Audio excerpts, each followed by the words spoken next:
Hey guys, Professor Bill, Comic Book University, and What If with the X-Men. Okay, this was a sick book, but it's not what you think it is. I'm going to get more into that in a moment. First, I'm going to give credit where credit is freaking due. And I'm going to stutter on this. I'm sure I will because the green, you see what I'm seeing here. But how I'm seeing it, you're going to see it also. Dude, my eyes, I don't have my glasses yet. They were supposed to come last week. I'm still waiting on them suckers. So here we go. Source code, meaning the writing, Brian Edward Hill. Graphics, meaning art, Neil Edwards and Giannis Miolnigias. Yep, see, I told you this was going to happen. Melono Giannis, I think that's what it is. Okay. Hex code, which is obviously colors, Rachel Rosenberg. System administration, meaning letters, VC's Clayton Cowles. Cover JPEG, cover artist, Raza. Loves me some Raza. And the variant cover is John Taylor Christopher. I love all of these, man. X-Men created by Stan Lee and Jack Kirby. Yeah, this is freaking awesome, man. I am totally digging all of these. Like, everything on here. I just wish I could see it a lot better. Anyway, what's basically happening here is you're going to see Cable and Domino have to go and rescue Magneto, who is only known as Eric Leshner here. He is in cyberspace, and Professor X calls on these two mercenaries to go in and try and rescue him because it turns out that some people from One or, I don't know, Henry Peter Gyrich, somebody has sent the Nimrod program. You guys remember Nimrod? I miss Nimrod. Has sent the Nimrod program in to try and destroy cyberspace and, of course, to kill, Eric Leshner. Now, there's a whole bunch of twists and turns, and didn't see that coming, did you? But the main thing there's actually two main things about this. One, this is called What If. This is a What If comic book, but let's be honest. It's not a What If comic book. Look, if you're old like me and you've seen the original What If comic books, there are a bunch of true believer What Ifs going out on right now. One of which is actually the first appearance of the original Jane Foster Thor. All right, that was in a What If. So go and check those out. They're only $1, man. Seriously. But the original What Ifs are always take one little thing, imagine that it's twisted, and now tell that story. All right, so much like the idea of a naked blue Dr. Manhattan turning himself into a naked blue moth and flying down and moving the lantern so that when Alan Scott is falling, you guys seen issue number 7 of Doomsday Clock, right? One little thing changed everything, or at least changed something, and this is telling those stories. This is not a standard What If story because this is an entire reimagination of the X-Men. Now, does that mean that we've been bamboozled? No, it doesn't. This is an amazing story. I'm madly in love with the story. In fact, the worst part of the story is that it seems to be just a one-shot. Let's be realistic. If C.B. Cebulski wanted to, he could just call up Brian Edward Hill and be like, hey, brother, listen, what do you think? Do you want to do a 4-issue limited series or more? Because I would read the hell out of that. Listen to me. Again, when I say this, I would read the hell out of this story. This was a great, Genesis arc, or at least an introduction to the story. But you got to understand what's happening here. Not only is this a complete diaspora for what the X-Men are, this is really changing a lot, okay? Cyberspace is the big thing on here. Why cyberspace? It doesn't make any sense, does it? Actually, it does. And this was confirmed by the Hill administration, all right, via private DM on Twitter. He was very kind to respond to me at all, but also to verify something that I speculated. Cyberspace here stands for the astral zone. Yeah, the astral plane. So you've seen that psychics and magic users are constantly all over the astral plane, and here's a different concept that cyberspace is actually the astral plane that they're looking at here. So this is kind of like, hey, look at this. I'm going to put a little juxtaposition here. Looks the same, doesn't it? Means the same, doesn't it? Yes, it does. This is an easy for me to say, excellently laid out story. There, that second time's the charm, right? So we're going to get a little bit more into how awesome this book is. The typical trope of Professor X versus Magneto, right? That happens here. It happens here. How does this happen?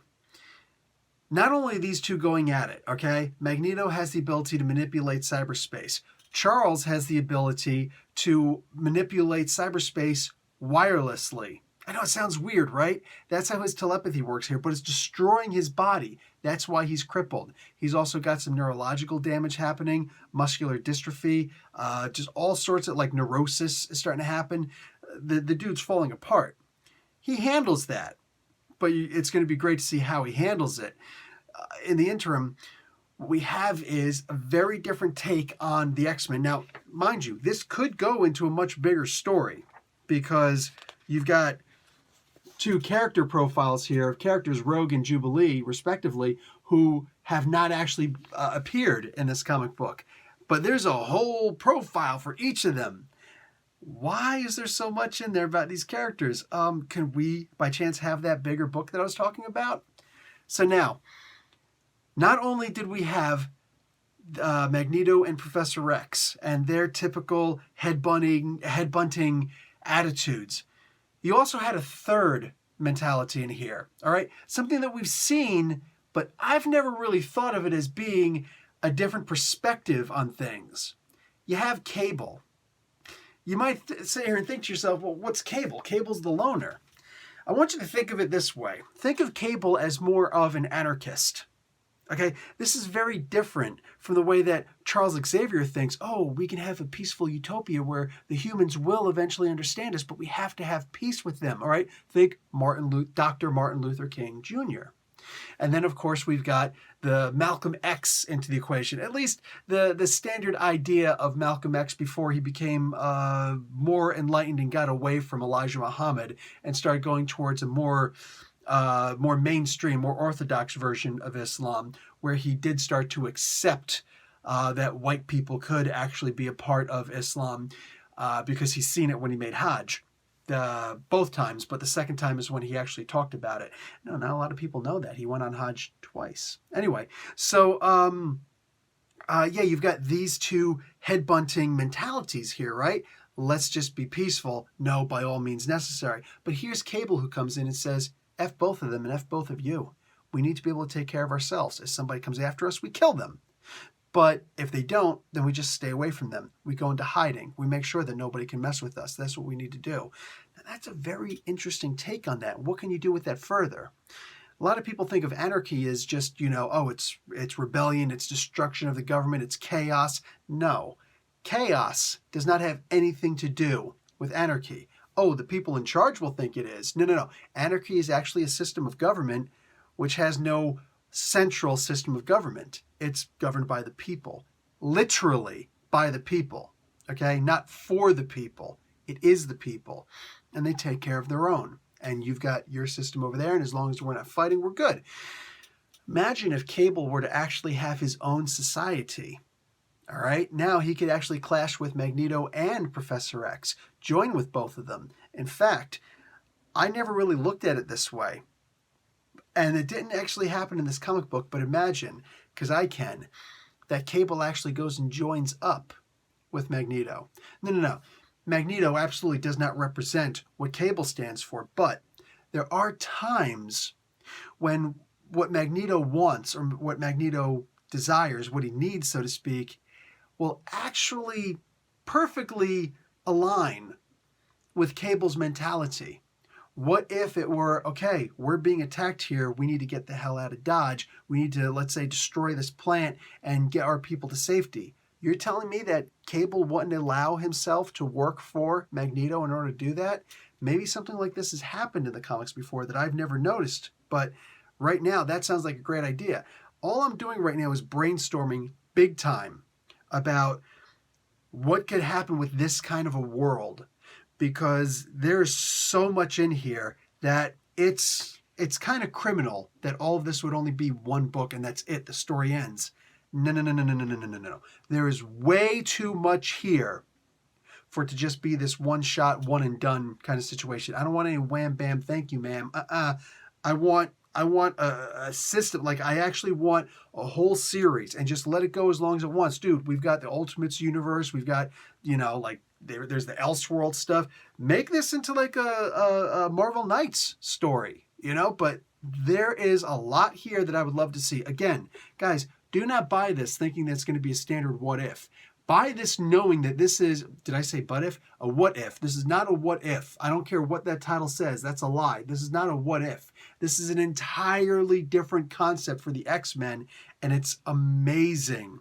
All right? And you take Neuromancer, which is the originator for the Matrix, and you take, What If Androids Dreamed of Electric Sheep, which is Blade Runner. You take all these original stories. Hell, you take Dune, and you put all these stories together, and then you throw in a little X-Men to boot, you've got an entire world here that this book didn't shake me, but I was shook by the prospects of what this book could continue doing.